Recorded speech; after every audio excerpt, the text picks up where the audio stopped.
Looks like all of you have done that, muted yourselves. Oh, can you hear me? Yes, we can. Now we can't. Okay, wonderful. Ingrid, did you already, great, you started the recording? Okay, so we're good to go. So if it looks like I'm reading off of a screen, that's what I'm doing. I have some remarks prepared. So that's why I'm not making total eye contact with all of you through the Zoom. Welcome to the Fall 2022 BFA Senior Thesis Conversations series. My name is Aspen Mays and my pronouns are she, her, and I'm the chair of the photography faculty here at the California College of the Arts. Before we begin the program, I want to say it's my great pleasure and privilege to celebrate our students tonight and all of the inspiring work that they've made during their time here and their extraordinary resilience in completing their degrees during a global pandemic. I'm going to offer a land acknowledgement also before we get started. California College of the Arts campuses are located in Huichin and Yelamu, also known as Oakland and San Francisco, respectively, on the unceded territories of Chochenyo and Ramaytush Ohlone peoples, who have continuously lived upon this land since time immemorial. We recognize the historic discrimination and violence inflicted upon Indigenous peoples in California and the Americas, including their forced removal from ancestral lands and the deliberate and systematic destruction of their communities and culture. CCA honors Indigenous peoples, past, present, and future, here and around the world. And we wish to pay respect to local elders, including those of the lands from which you are joining us virtually today. If you are unsure of whose land you are currently residing upon, we encourage you to visit native-land.ca. And just a brief explanation of tonight's format. We'll be celebrating 3 photography seniors, Ashley Malloy, Alexander Burke, and Griffin Shannonhouse-Wilde. Each senior will give a 10-minute presentation introducing their work.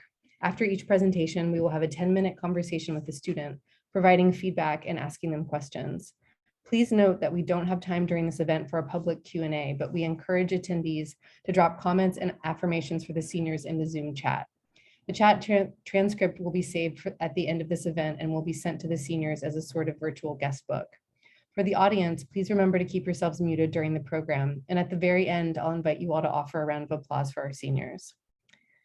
Before we get started, I'd also like to acknowledge photography faculty members joining us, Chris Johnson, who's been teaching senior projects with me this semester in the photography program. A thank you to Ingrid Wells for all of her work in preparing the program for us.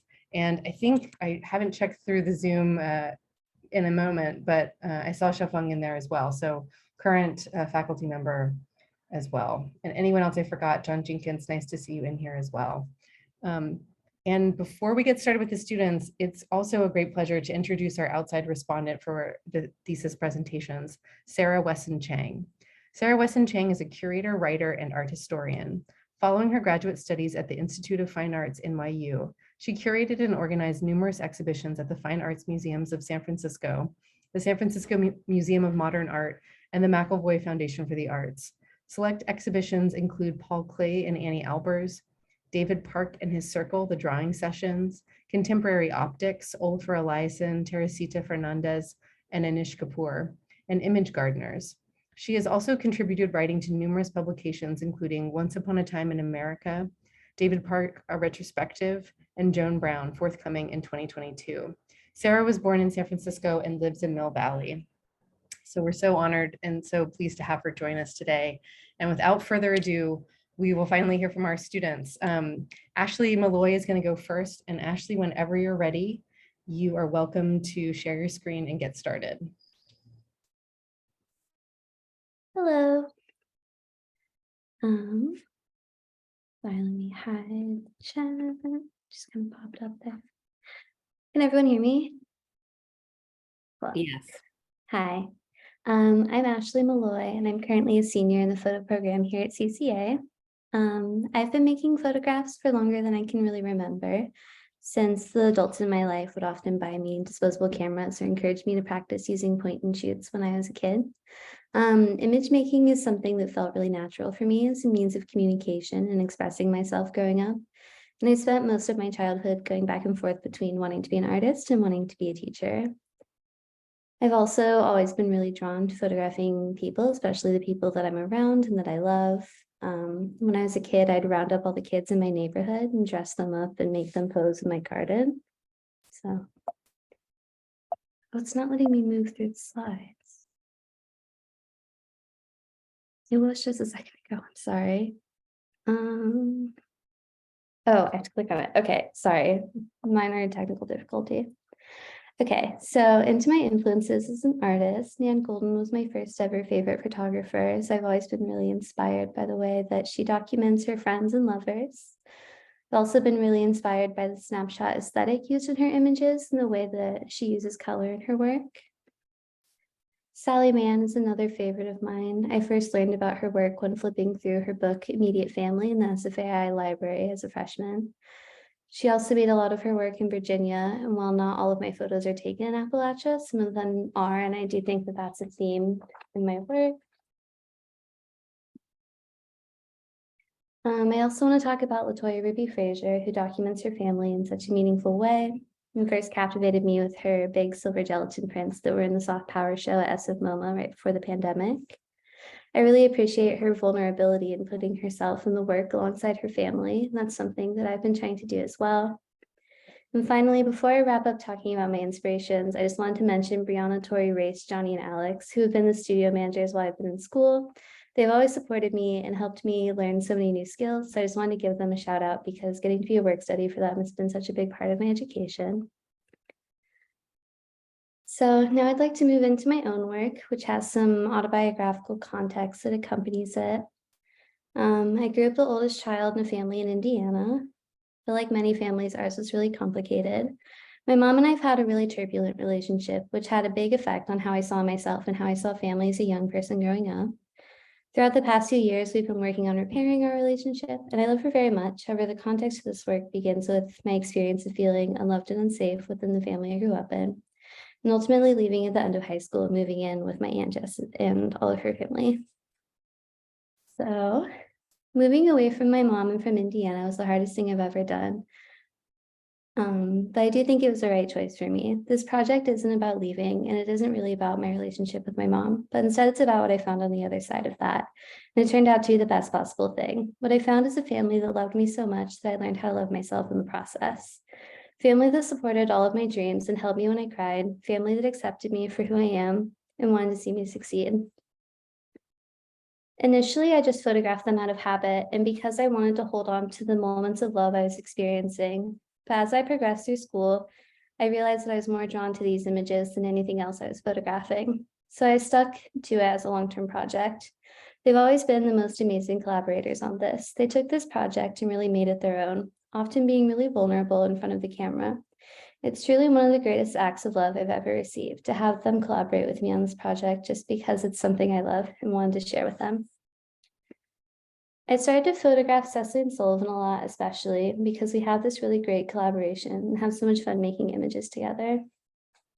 When I first moved in with them, they were little and I had a bit of a childcare role in their lives, so we hung out a lot. I'd pick them up from school and we'd hang out in our favorite coffee shops and do homework. Then we'd drive to the grocery store and we'd listen to all our favorite songs and sing along. We also had a phase of being really into blanket forts, so we'd build those and then fall asleep in what we called the cousin pile. You can see them grow up a bit in this work since these photos were taken over the span of the time I've been in college, so about 3.5 years. So this project is definitely not done, and I'm not sure that it ever really will be done. I hope to continue to photograph everyone as we grow together and experience the passage of time. Something that actually influenced the project a lot was the pandemic and having to shelter in place, because it made a lot of people lose so much. And in my own experience, it also made me photograph my family in the space we were living in even more. I actually went to SFAI before it began, so my cohort and I are the last people to experience SFAI being normal, even though if you know anything about SFAI, you know that it never really had a true normal. I also had a job I really enjoyed that had to close because of everything that happened in 2020. This was a time when I really realized that I can focus on my education and career and stuff, and it can literally all disappear overnight. The only thing that was constant throughout it all was my family.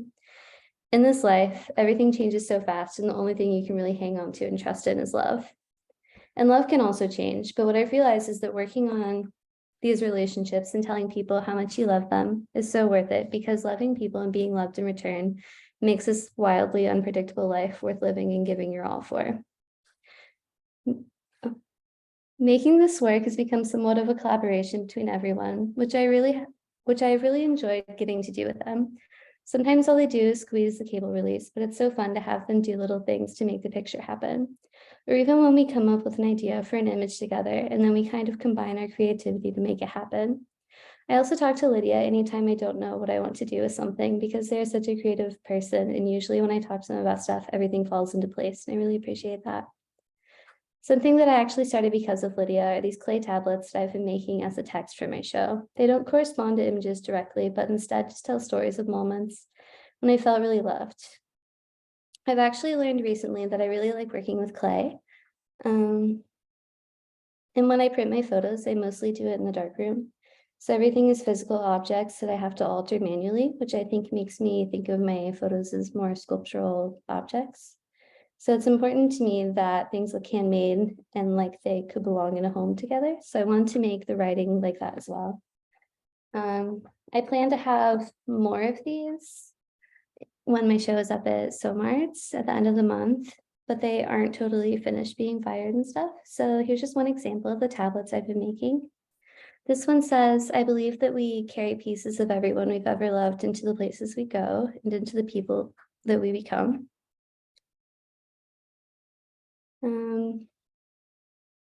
I think of these tablets a little bit as images that haven't been taken and thoughts that I want the work to convey.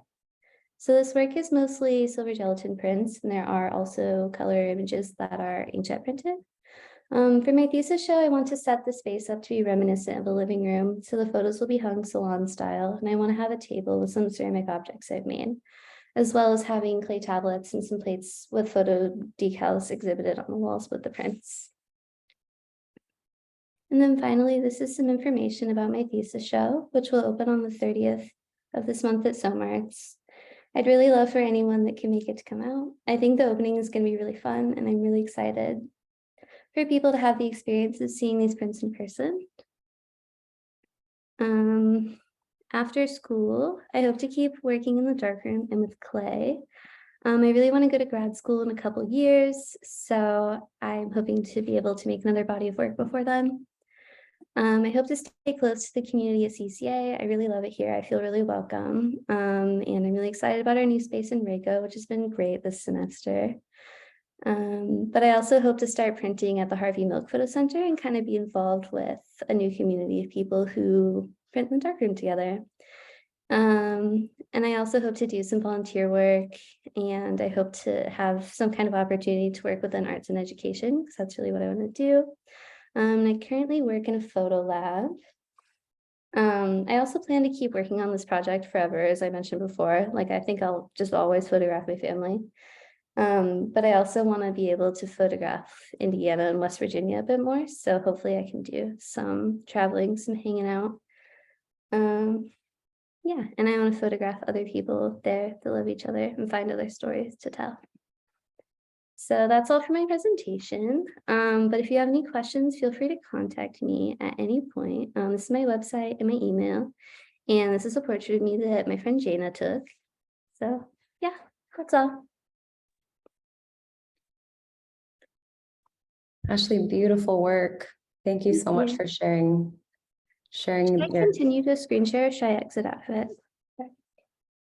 I think go ahead and exit out. It's a little Okay. nicer to be in conversation when it's, there you go.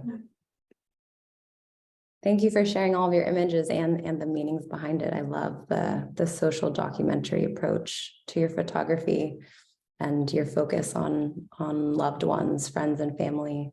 And these very raw, intimate portraits that also feel very rooted to a place, whether that be in Indiana or here in San Francisco. I'm also really drawn to the straightforwardness of your titles, just the honesty there. It reminds me of my show. I curated an exhibition called Image Gardeners at McAvoy Foundation for the Arts last year, but focused on this idea of image gardening, which prioritizes collaboration between the photographer and their subject. And so in the process of nurturing yourself as a photographer, you're also nurturing the subject with their identity and how they present themselves to the world. And you really see that in your work. Marcel Pardo-Rizzo was one of the photographers in that show, and they say that one of their favorite things to do on a weekend is to just get their friends together and make photos. And you really see the love in theirs and also in yours. I would love to hear a little bit more about, I see there's a range of they're all gelatin silver prints, most of them, you said. Is that right? Some of them are. The black and white ones are silver gelatin prints, and color ones are inkjet. Great. In that process in the darkroom, how are you, what are your challenges in the darkroom, and how do you decide on the lighting and contrast? I mean, it's really different for every image, but I mostly love darkroom printing as like a community thing. Like, it's been really amazing to have the experience of being in art school and getting to like be with all your friends in that like quiet, dark space with no phones. So it's been really fun and something I really love, and like a process that I hadn't known I would love before I started school, but like ever since my intro to darkroom class, I've really loved it and always come back to it. And I think the inkjet printing feels like a different thing to me. Like, I love both of them, but it's really fun to be in the darkroom. Yeah. Absolutely. I don't know if that really answered your question, but yeah, definitely. Community is so important, and you can learn so much from your peers in that way. Ashley? yeah. This is Chris. Hi. So I'm just writing in the chat that it's wonderful to be able to see your work for the first time. And I agree with Sarah, your images are really beautiful and sensitive. And I wonder whether or not, as you go along, it seems as if maybe the theme of your work, the subject, is shifting from the specific people to the issue of love itself. Is that possible? That's just the curiosity. It seems like love is at the heart. It isn't just the growth of these people. It isn't like you're doing a Nick Nixon chronology of people as they grow. The sentiment of love seems to be important to you. Is that true, or is that just my imagination? Yeah, definitely. So there's kind of a bunch of people in our family. It's kind of like a non-traditional family structure, which I also really love about it. So people are related to each other in different ways and have different relationships with each other. But like photographing people is something I've always loved to do and something I want to continue. And I also love to photograph people I'm not related to, like my roommates and my friends and even strangers. So it's definitely been like a progression of that. Like, before I started college, I kind of just photographed people because they were there. And then it kind of became, like within this project specifically, kind of autobiographical and about my experience more and my specific relationships with people, and just kind of trying to talk about the way that, at least for this project, like the way that their love and care changed my outlook on life and changed my art practice and changed kind of everything for me. I love the inclusion of yourself within the photographs as well. Thank you.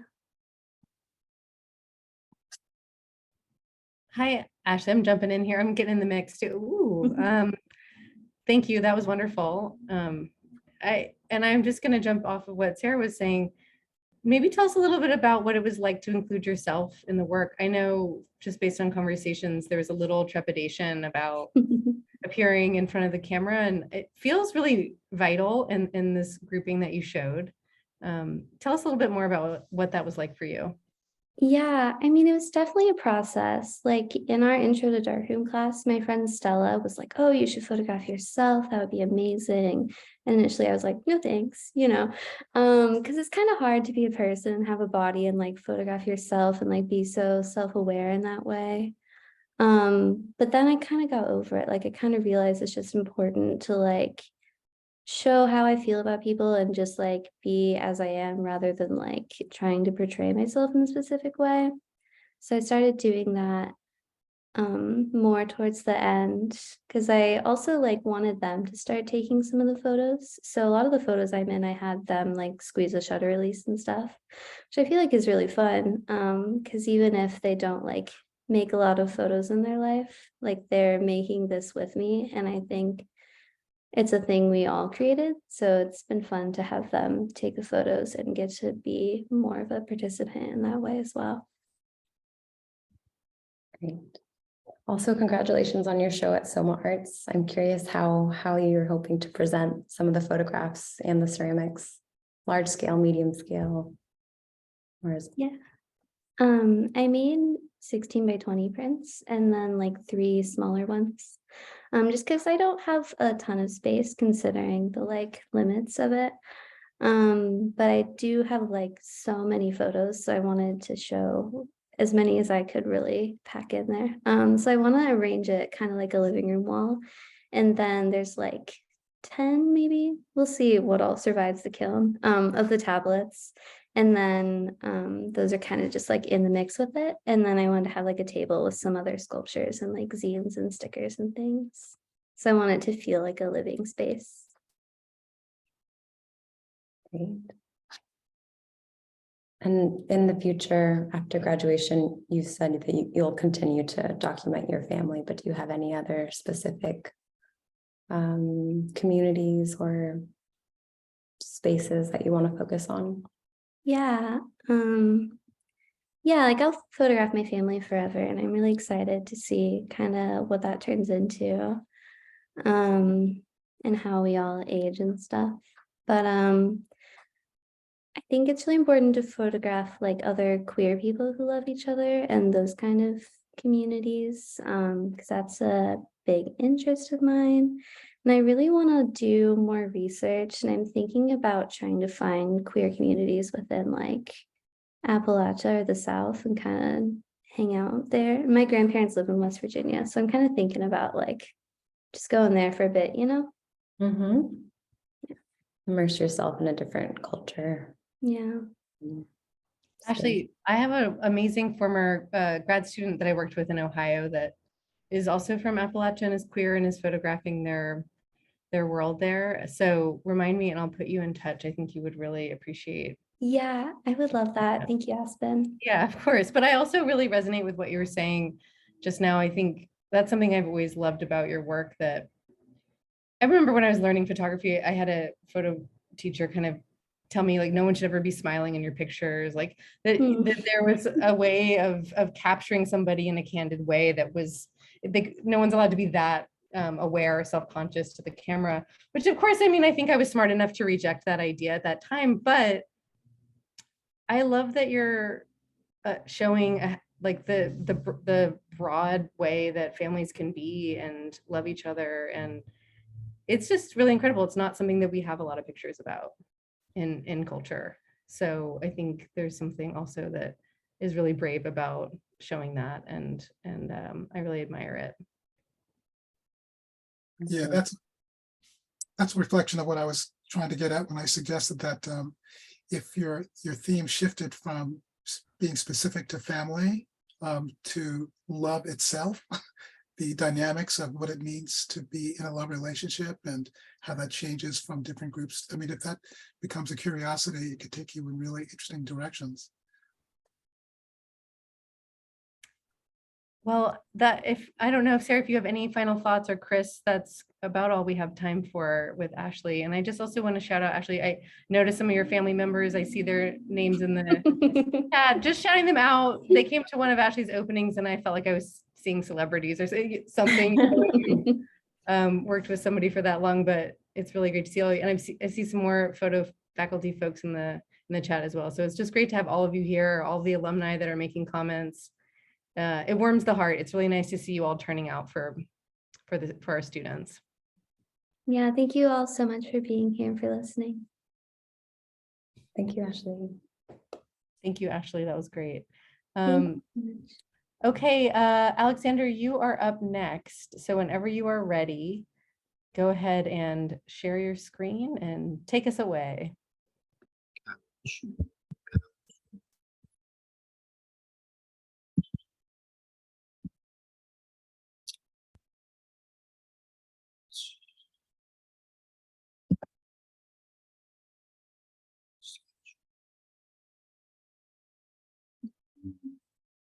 Yeah, so I don't really know how to start this the best, but it's not really the best at public speaking. But I'm Alexander Burke. I'm from Chicago, Illinois. I currently reside in Oakland. My interests are like, or I guess like just to overall explain like myself or just like what I'm into in life is just overall like since I was 5 years old is like skateboarding and like I guess that culture of things. That's always just been like a huge, just I guess part of me. And yeah, here's like a slide to show my mom as well. But as well, like my family, as well as in like my community around me has always been a big, big, like overall just important, like, I don't know, it's been a really important part to my like process deep down, just because that's where I started. I really started just taking photos of friends when I was like 16 years old. And that led me into so many different paths to who I am today and like what shaped my art deep down today. So I guess to like get into some of my artistic influences, Kanye West is definitely one of them. So like, I guess like to overall explain my work, it's like, I started with photography, but the thing is, it's like, no photographers are really like my like, not to say like I'm not inspired by any photographers, but a lot of the artists that I am inspired by are more so like musical or like fashion based. I realized like just as I like got older, even like those were like people I really like looked toward more so as much as I looked toward photographers as well. But as much as Kanye is a controversial subject to bring up, I feel like I've always related to him on the subject of mental health deep down, and just the overall like just the overall aspect of like just kind of like expressing yourself through your arts.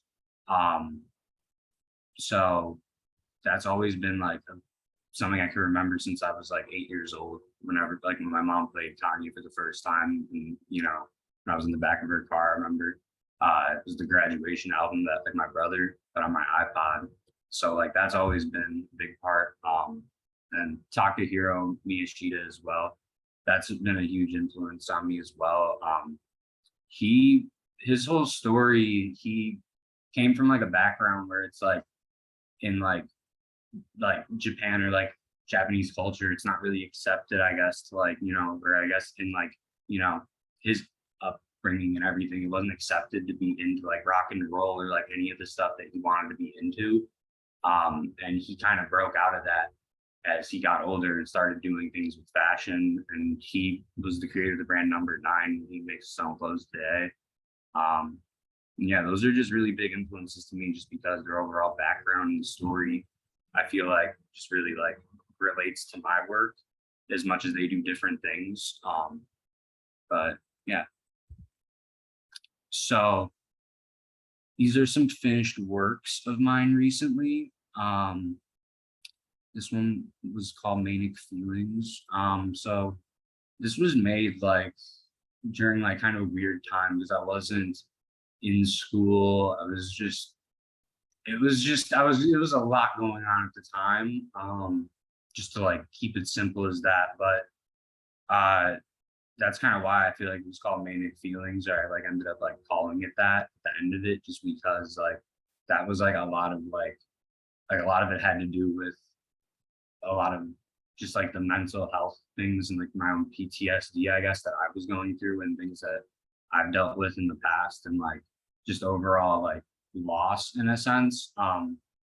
And I feel like this collection, I wanted to show that in a big sense by like kind of like really taking time into it. Like it was something that I really like didn't want to rush. I kind of wanted to like just really I guess like really, you know, not push anything, because I feel like all the other like releases I've done in general I've kind of pushed or just kind of like really tried to push out. But yeah, this was all screen printed, hand dyed as well though.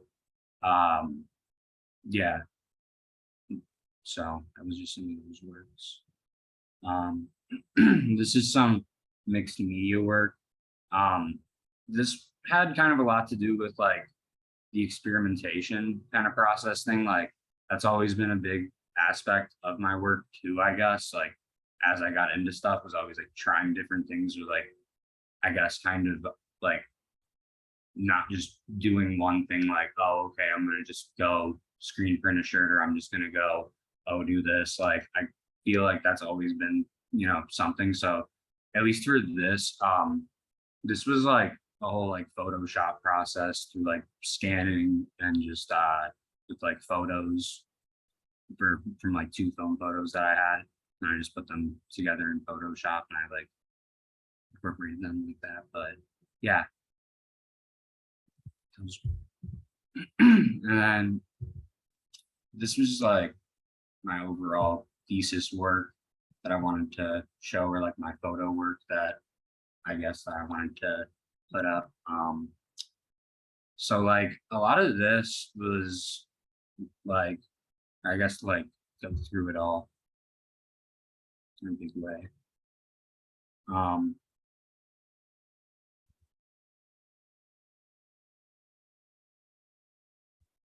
I'll go back again if you want it, but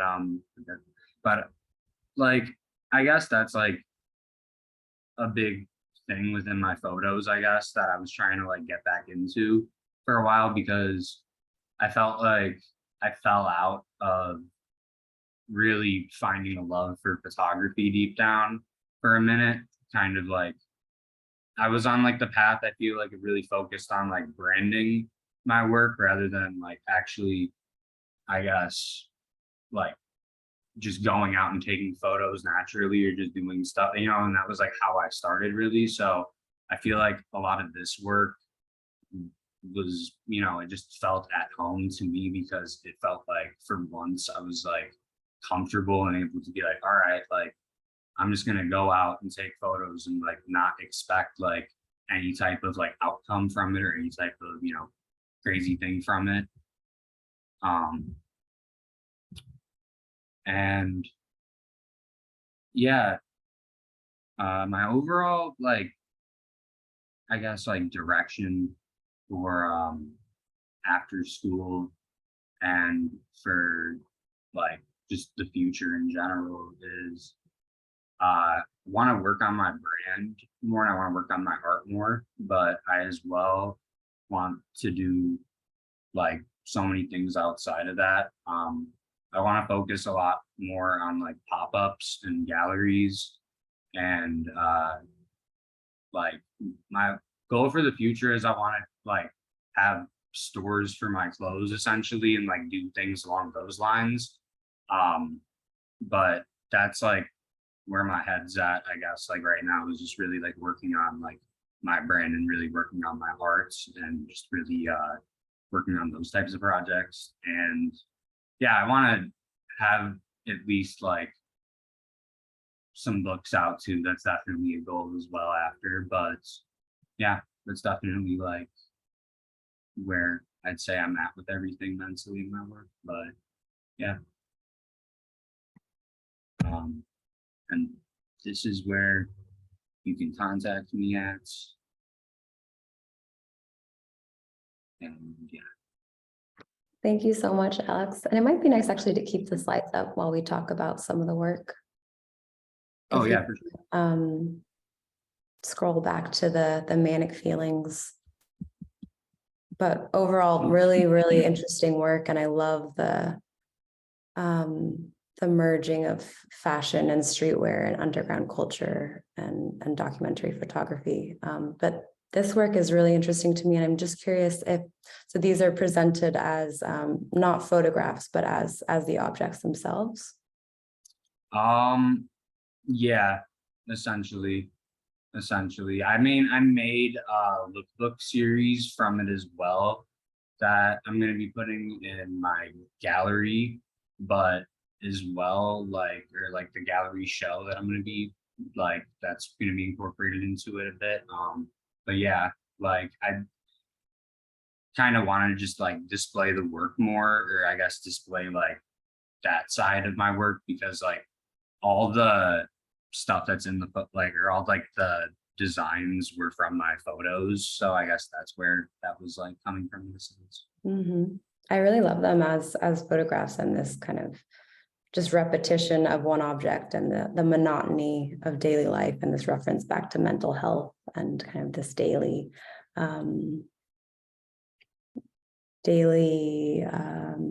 effort in life. And I also love the colors that you chose, the metallics and the tie-dye. And I guess I'm just curious what I think a lot during the pandemic, especially a lot of art as color and therapy emerged.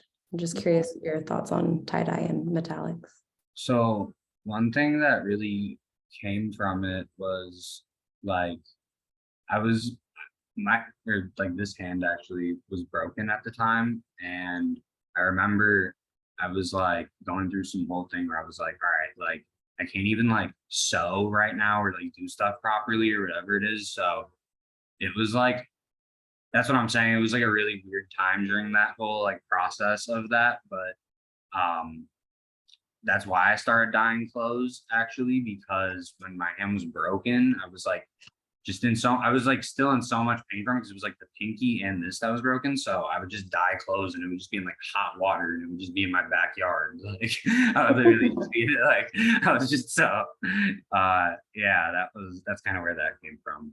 But Very cool. yeah, like I was just kind of messing with colors that I get. But yeah, they were all like, they all like for colors that, I love, Great.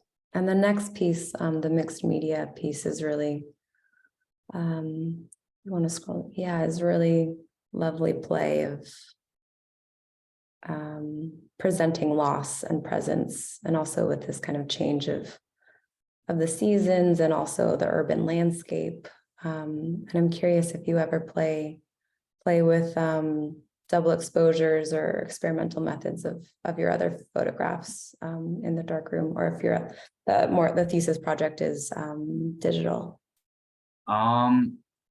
Yeah, I'd say the thesis project is definitely more on like the digital side of things, I guess, for like that. But I've definitely experimented with double exposures in the past. I want to get into it more for sure.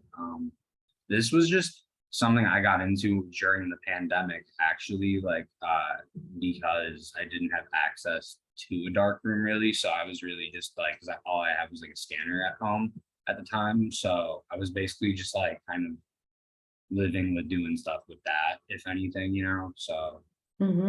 Yeah, very resourceful. And then if you can scroll to some of the other works, I love the night photography. I don't see a lot of flash photography taken in the evening anymore, but just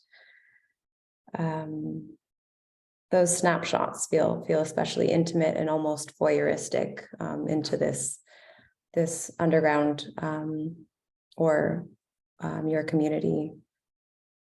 Also the use of architecture, and also this street photography, whether it be buildings or the fences, the sports courts, is really, really nice. And are most of these in San Francisco? Yeah, these two, these two, these two as well. That one, the left is in Chicago, and then that one is Oakland. So yeah, most of these were in the Bay, but some of them were at home at the time just because like I travel back and forth at times. But yeah. Great. I love kind of, it feels like they're focused on people, but there's also this real presence of colors, whether they be of cars or fashion and streetwear also. You can see that throughout. I feel like you could definitely have a career in fashion photography if you wanted it.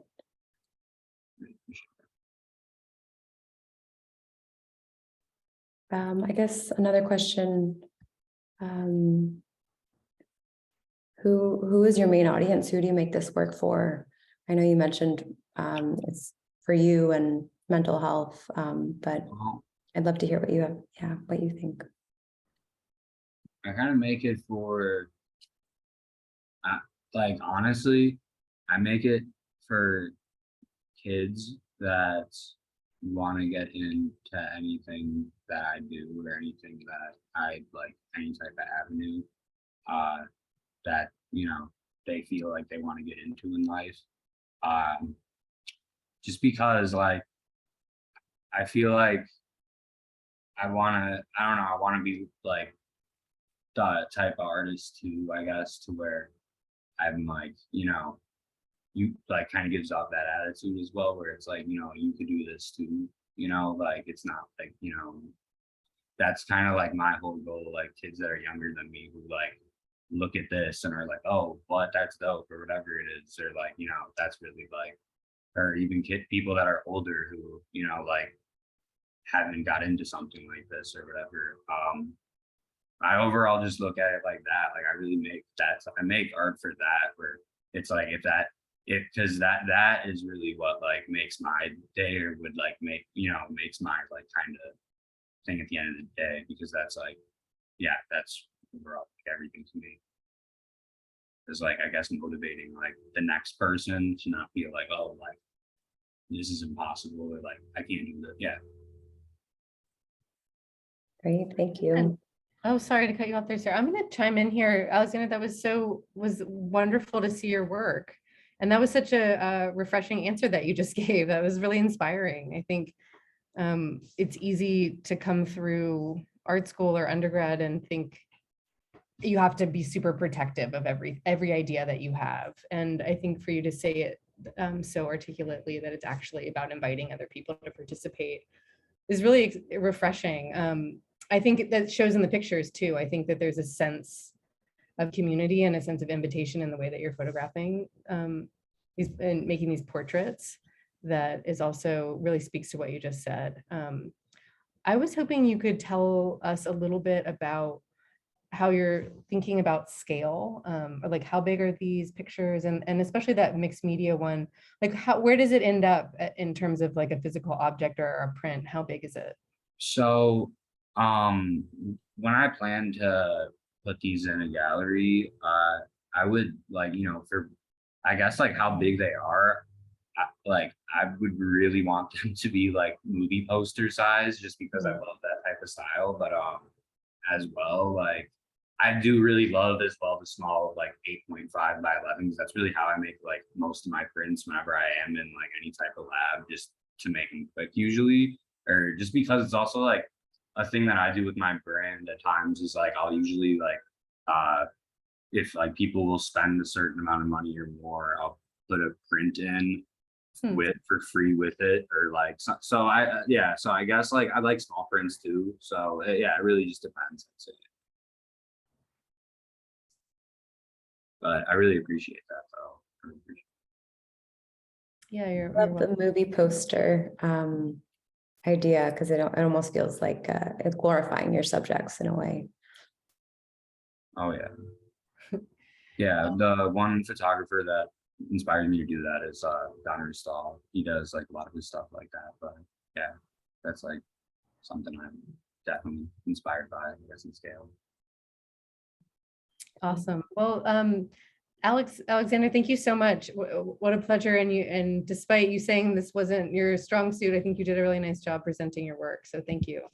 Thank you guys so much. Thanks, Alex.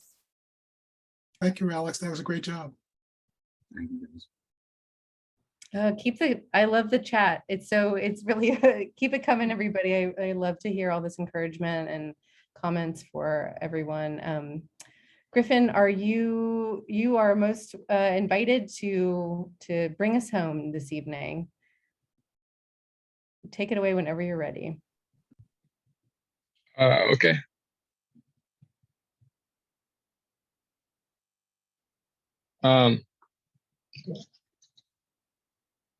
My name's Griffin. Just as a heads up that I've never been all that great at explaining myself, so bear with me. So a few of my inspirations, go to the next slide, are Charles Harbut and Roy DeCarava. Mainly their ability to take photos of seemingly nothing, but still end up with a compelling image, especially Charles Harbut. Charles Harbut can take a picture of an empty doorway. If you go to the next slide, have that photo. Or the previous one, this one. Just empty space, and yet create a compelling photo. And so I wanted to start with two examples of my early photos. These were taken when I was at SFAI. And then I was mostly focused on form and composition, geometry, and that carries through my current work, but it was really all I was focused on. But then COVID hit, SFAI shuts down.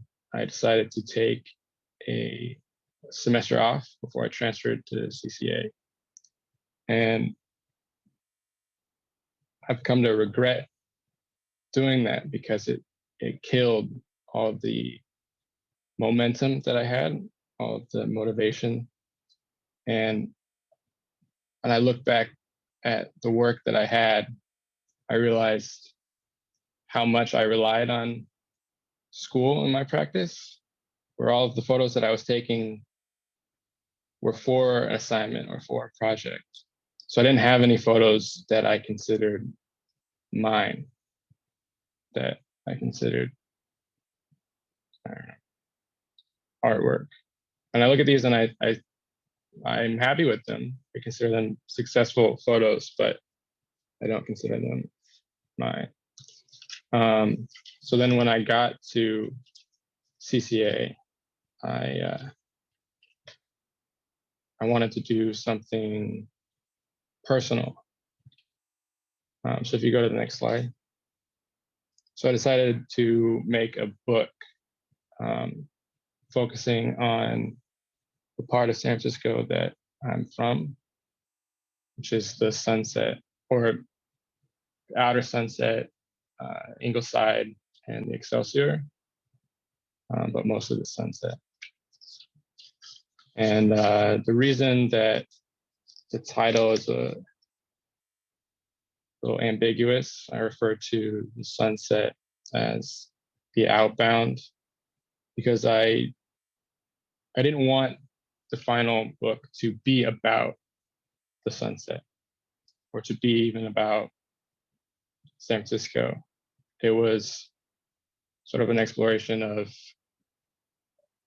an individual or a perspective in a certain space, and the sort of bleeding influence that our surrounding visuals have. So if you can cycle through the next few slides.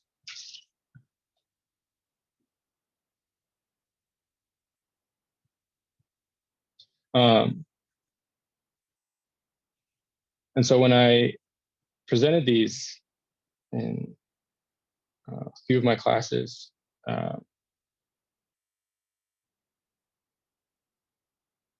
didn't mention the sunset or really the full idea around it. I just showed them as photos.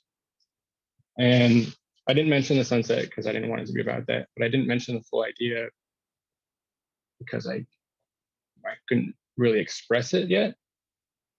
But the response that I got was really interesting, where people seemed to know what it was about. They just sort of understood what I was going for. They knew that these were elements of a whole, and that this was a sort of introspective audit of a certain place. But by removing any evidence of myself, I sort of opened it up to be about anyone, to be about whoever's observing the photos. And so some people talked about recurring dreams that they had that it reminded them of. Or if you go back a few slides, there's a bench. Somebody talked about a bench outside their school when they were young. Yeah, that one. And how when they were waiting to be picked up by their parents, they would peel the paint, pick the paint off. Another person talked about the feeling that they got when a cloud passes over the sun and the quality of light shifts for a moment and then shifts back. And that's when I sort of realized what photography meant to me. And going back to that photo by Harbutt of just this ineffable connection that people have with visuals and our just inherent understanding. I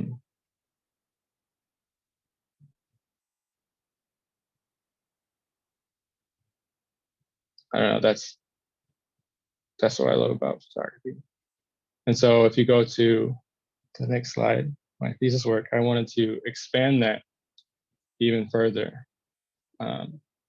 to remove the space and just make it about an individual's perspective of sort of everything, of where they are and who they are, and keep myself removed from the final product.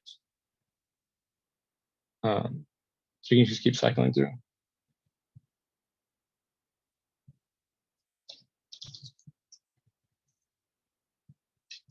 So to create the personal, but devoid of the person, and leaving it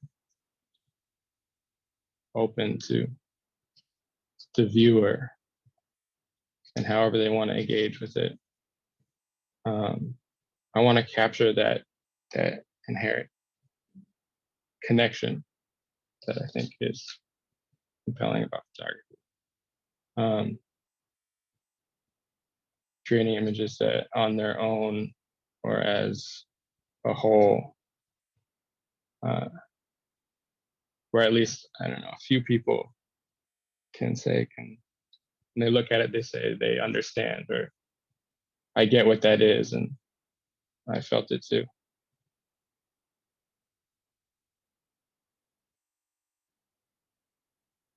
And that's it. Was that 10 minutes? Am I short? You have about another minute to go, Griffin, so you're good.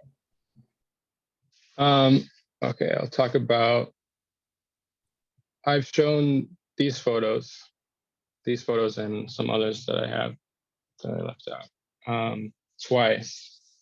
One I think was really successful and the other one was not at all. It's a little frustrating.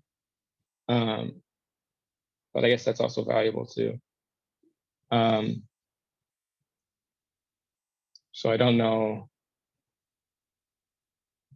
how close I am, or if I'm even, I don't know, in the right direction.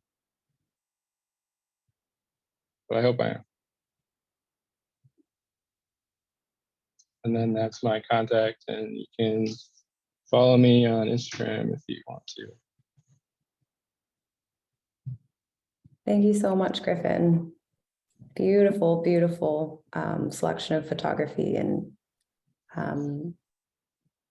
the composition, the geometry, the poetics within the shadows is really gorgeous. And I love that you made a book as well. Did you design the layout of that book also? The sequencing, but I wouldn't say I designed anything. I still haven't printed it yet. So Great. Well, I hope you do. And I love the black borders around each image as well. Did you decide on that too? Or if you were to present them in a gallery setting, would you want that black border? if I would put them up on the wall, probably not. But if they're on the page, the idea was just sort of to separate them off of the page. Mhm. And so it was just a quick decision. Great. Well, I just want to say, what you said about the motivation behind your work really struck me, and specifically you mentioned it, introspective audit of a certain place, and that's just a beautiful way to put it, and your perspective to zero in on these details that you might only see, or that everyone is seeing, but not taking the time to appreciate in a way that you are, is really, really lovely. I also love this kind of contrast between permanent and mortal objects like buildings and nature or a tree. Also just kind of referencing this ephemerality of time, but also this endurance of time in a really beautiful way. I think also the way you capture movement is really stunning with people, whether it be people walking past or the sunlight and a specific shadow, just like really capturing that moment is really nice. What type of day do you like to shoot, or how often are you able to get out there and shoot? Well, I work graveyard, so usually right before and right after, so late evening and early morning, but sometimes during the day, or just whenever I have my camera. Nice. Those might be the best times. And do you title your works? I love how you just said that people immediately respond to it and get it, that you don't have to describe it to anyone. So I'm just curious if you title it or give them something more. I haven't really thought about it. I titled the book, and that was something that I sort of struggled with because I wanted to keep it ambiguous. Mhm. So how do I not influence someone's takeaway or prime them for a certain perspective? Mhm. Even that title feels very poetic in that it's intriguing, and just the rhythm of the words is really lovely. Well, I'm very glad that you were able to be back at school, and do you have plans for another book? Yeah, these photos will end up in a book. Yeah. Great. Good. Hi, I wanted to jump in. I'm Max. I really, as someone who also grew up in San Francisco, you talk about the ambiguity, but I also find like a deep specificity to your sense of place. Like a lot of the way that you're looking at light, the way that you're looking at the kind of underpasses and the wrapping of buildings. Like I find there's something very specific about San Francisco that you're really describing in a really important, specific way. And so I really identify with that and appreciate that. Yeah, I also think just the way that you mentioned the graveyard shift, the way that you're pursuing light, and the way that light, interacts with buildings and with people. I think there's something, yeah, I think you're onto something. So I would say keep going. It's good work. So nice job. Thank you. Thank you. Thanks, Max. Max is a faculty member at CCA as well. Great to have you here. And I totally agree with Max that there's something unmistakable about place, despite maybe all efforts to erase it. And I guess I just think none of it is mutually exclusive. I think it can be about place and also as open as you've described it. And Griffin, I want to give you a real compliment on your presentation. I feel like I've seen this work feels really strong from when we first worked together, which was now, gosh, like I think 2 years ago, maybe, is that possible? So it's really great to see how far you've taken it. I feel like the work looks a lot more sophisticated and the way that you spoke about it was really articulate and open-ended. And I thought I was really impressed. Thank you. Yeah, there's one thing that struck me from your presentation, Griff, and that is you talked about the role of being present. You talked about, for example, that bench where someone had been picking away at the bench as evidence of having been there, and then the point of view of the people who are viewers of the sites where you travel is an indication of their being present. And then, of course, you're photographing people who are in these dramatic and very sensitive and complex places. So all of these sort of get around the maybe underlying feeling of loneliness that you would think, but actually, yeah, I think, and you said this, you really are indicating that there is a human presence there that you care about and are sensitive to, and I think that comes across very well. And I want to echo what Aspen said about the sophistication of the way you presented it. I mean, it really flowed and made sense and seemed very professional and very beautiful. Thank you.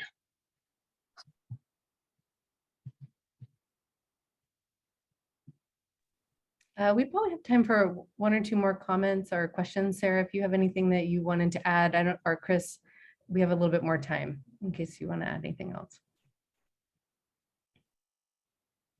Griffin, I would ask you the same question I asked Alex, which is who is your main audience, or who are you most intending this work for?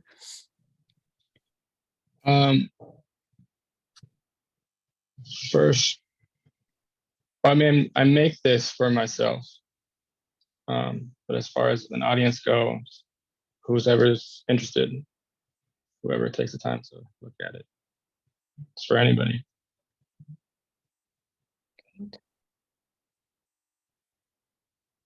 And all of these were produced in the darkroom. All the early work, this thesis stuff is digital.